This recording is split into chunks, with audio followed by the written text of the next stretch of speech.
Como definimos a falta de oração? Primeiro, negligência.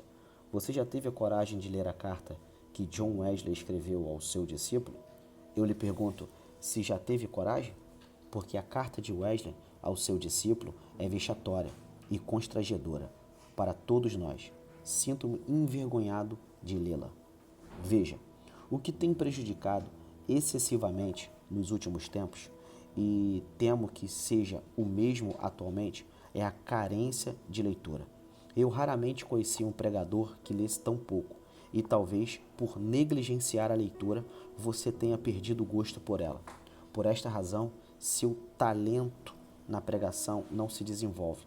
Você engana a si mesmo omitindo isso. Você nunca poderá ser um pregador facundo, nem mesmo um crente completo. Vamos, comece. Estabeleça um horário para exercícios pessoais. Poderá adquirir o gosto que não tem. O que no início é tedioso será agradável posteriormente. Quer goste ou não, leia e ore diariamente. É para a sua vida, não há outro caminho. Caso contrário, você será sempre um frívolo, medíocre e superficial pregador. Faça justiça à sua própria alma. Dê-lhe tempo e meios para crescer. Não passe mais fome. De John Wesley a John Trembath, 17 de agosto de 1760. O ministério, a obra de Deus, é um ofício muito sério. Como já disse e repito, se você não se tornar um homem santo por causa do seu chamado, irá para o inferno por causa dele. Não há meio termo. Bontes disse, o plano de Deus é usar o homem e usá-lo muito mais do que qualquer outra coisa. Homens são o método de Deus. A igreja está à procura de melhores métodos e Deus está à procura de melhores homens. Gosto particularmente da parte que ele diz: homens são o método de Deus. Literalmente, Deus não tem plano B. Deus tem você. Então, vá buscá-lo desesperadamente. Seja honesto. Em seu tempo, quem você acha que Deus irá usar? Deus aguarda você. Ele quer literalmente usá-lo.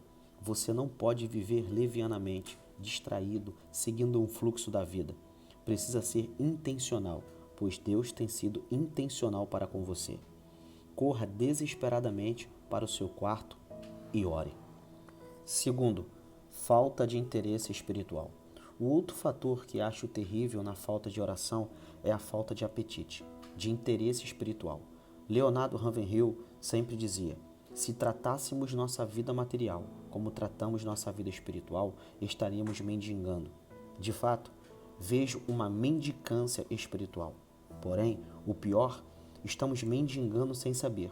O povo passa fome sem sentir fome, está morrendo de fome e sede do Espírito, sem sequer sentir fome e sede do Espírito, morrendo da inanição espiritual e achando que está de barriga cheia. O interesse pelas coisas piedosas do Senhor chegou em muitos lugares a estaca zero. Que Deus se apiede de nós. A verdade é que somos responsáveis pela falta de fome e pela falta de comida. Isaías 44 diz que o Senhor só derrama água sobre os sedentos, porque o nosso Senhor nos daria algo tão precioso como seu maná do alto, se iremos deixá-lo apodrecer. Por que você cobra tanto uma experiência com Deus se não se interessa pelo fervor espiritual?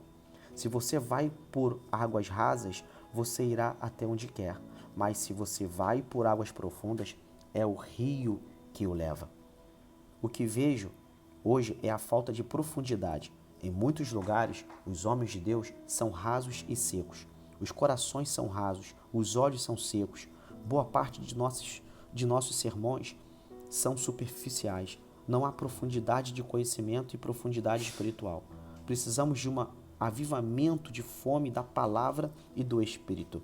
Precisamos voltar a nos interessar pelas coisas espirituais. A falta de interesse espiritual tem sido o grande mal em nossos dias. Terceiro, perda de visão espiritual. Em 1 Samuel 12, verso 23, o profeta chama de pecado a falta de oração. É quanto a mim, longe de mim, que eu peque contra o Senhor, deixando de orar por vós. Antes vos ensinarei o caminho bom e direito. Como já repetido, são vários os pecados que praticamos ao deixar de orar, mas o principal deles é o da desobediência. A Bíblia nos manda orar. Se um tempo mínimo de oração nos faz tanto bem, imagine-se se orássemos bastante. A oração une a impotência humana com a onipotência divina. Como Deus ajuda os homens? Primeiro, Deus ajuda os homens que oram. Devemos entender que Deus ajuda os homens por meio da oração. Sem oração, Deus a si mesmo coloca-se em uma posição em que ele não pode ajudar o homem. Veja bem, muitos pensam que quando falo dessa forma, estou descaracterizando ou diminuindo a soberania de Deus, o que não é verdade. Deus só presta satisfação a uma coisa, somente uma coisa acelera a Deus e somente uma coisa para. Deus só dá satisfação a uma coisa, e é a sua palavra. A Bíblia afirma que o trono de Deus sustenta a sua palavra. Isso mesmo, a única coisa que Deus de fato cuida e vela é a sua palavra. O que Deus fala escraviza-o. Sua palavra não muda, é imutável, é inviolável, até mesmo para o próprio Deus. Deus não mudará jamais o que ele falar. E por que afirmo isso? Porque pela sua palavra ele estabeleceu uma lei que não mudará, que é a maneira que estabeleceu para lidar com o homem, para ajudá-lo e para ajudar os homens. A forma que ele determinou é por intermédio da oração. A oração foi estabelecida pela soberania de Deus. Ele estabeleceu como maneira de comunicação e de ajuda para lidar com o seu povo. E vai por mim, isso não vai mudar. Então, não haverá ajuda de Deus aos homens que não oram. Deus ajuda os homens por meio da oração. E isso significa que sem oração, Deus a si mesmo se coloca em uma posição de não poder ajudar o homem. Ele não mudará isso. Ele estabeleceu isso em sua palavra. A oração é uma regra para ele nos atender através da comunicação. Seja honesto, você realmente espera ser atendido por Deus sem ao menos clamar? Como podemos alcançar alguma coisa de Deus sem orar? Jamais. Toda a vida espiritual, material, familiar e emocional do cristão tem influência na oração. Segundo, porque a oração interessa a Deus. Os planos de Deus para nós são condicionados pela oração. Os propósitos de Deus para nós são condicionados pela oração. A vontade de Deus para nós é condicionada à oração. A nossa santidade é condicionada pela oração. A nossa espiritualidade é condicionada pela oração. Entenda, todos os majestosos dias de poder de Deus na terra nasceram de corações que estavam envolvidos com a oração. Deus participava desses grandes moveres à medida que os homens e mulheres oravam. O teste real da evidência do Espírito Santo no crente está em sua vida de oração, em sua total dependência de Deus. E isso é demonstrado porque ele ora. E por quê? Porque o crente que não ora demonstra, além de desprezo pelo Senhor, que ele não depende de Deus para nada. Ora, se tudo o que precisamos de Deus conseguimos somente em oração, se não oramos é porque não precisamos dele em nada, ou desprezamos isso. As forças mais poderosas de Deus estão presentes onde a oração está presente. Veja, foi depois que Elias orou que desceu fogo do céu. Foi depois de um movimento intenso de oração que Deus tirou o povo do Egito. Após 400 anos de escravidão, foi depois da oração de Salomão que a glória de Deus veio ao templo. Foi depois de inserir em derramar sua alma em oração no templo todos os dias que Deus atendeu a oração de Ana, dando-lhe um filho que se tornou o maior profeta da nação. Daniel, na cova dos leões, foi protegido porque, ao invés de descansar, passou a noite orando. Deus deu a Daniel as revelações finais, porque ele começou um processo de busca de oração por 21 dias. A oração e o ministério. Um dia, alguém me perguntou, qual é mais importante, oração ou palavra? Leia Atos 6, verso 4. Nós nos dedicaremos à oração e ao ministério da palavra. Observe esta ordem, ela é muito importante, A oração é tão importante, mas tão importante que Deus a colocou em primeiro lugar. Como já disse, palavra é um ministério que poucos, oração é um ofício de todos. Palavra atinge o temporário, oração atinge a eternidade. Poucos terão o prazer de pregar, todos devem orar. Oração é uma exigência, um dever, uma obrigação e deve se tornar um prazer. Quando lemos o termo ministro na Bíblia, referindo-se ao servo do Senhor, a palavra para ministro na Bíblia é uperet e significa remador de galhas. Ou seja, o termo ministro do mundo é pomposo, mas para nós tem outro significado. Os remadores de galhas eram os condenados, os escravos, à pior estirpe possível. De acordo com as afirmativas da Bíblia, somos condenados a remar e morrer remando. Somos remadores de galhos. Aí surge a pergunta: pode um escravo de Cristo não depender de Cristo a ponto de não orar?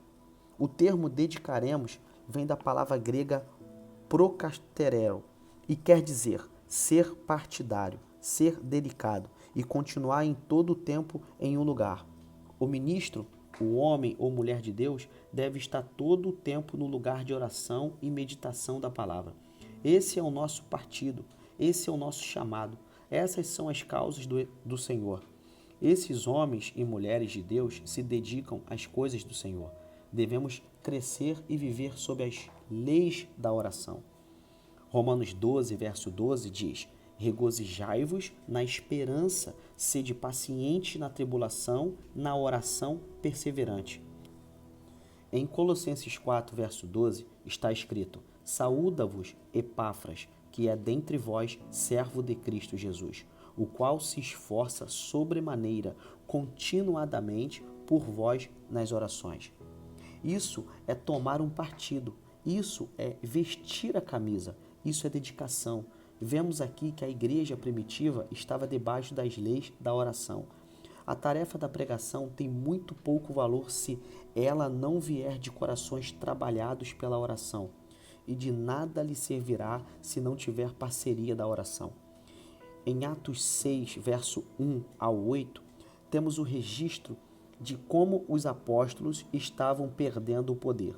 E eles identificaram que tal poder estava se perdendo porque estavam perdendo o hábito de orar constantemente. Coisas legítimas e corretas podem se tornar coisas erradas se tomarem o lugar da oração. Uma academia, uma corrida, o andar de bicicleta, assistir uma série, ir ao cinema, nada disso é pecado, mas pode se tomar o tempo da oração. Porque o desânimo sempre nos abate. Confira Lucas 18, verso 1, que diz: disse-lhe Jesus uma parábola sobre o dever de orar sempre e nunca desanimar. O final da parábola nos assusta, pois diz: quando o Filho do Homem vier, achará fé na terra. Lucas 18, verso 8. Observe que o conteúdo da parábola toda é sobre a mulher que insiste com o juiz até conseguir a resposta. E Jesus afirma que ele contou essa parábola para falar sobre oração e sobre não desanimar. E no final ele diz: quando o Filho do Homem retornar, achará alguém de oração? Achará alguém com fé e em fervente oração? Portanto, podemos afirmar que o maior motivo de nossos desânimos e inconstâncias é a falta de regularidade na oração. Já aprendi há muito tempo que a falta de oração é a maior causa de todos os desânimos no ministério. A cada dia que passa, o povo de Deus está mais desanimado e angustiado, e isso se dá ao fato de ter abandonado seu lugar de oração.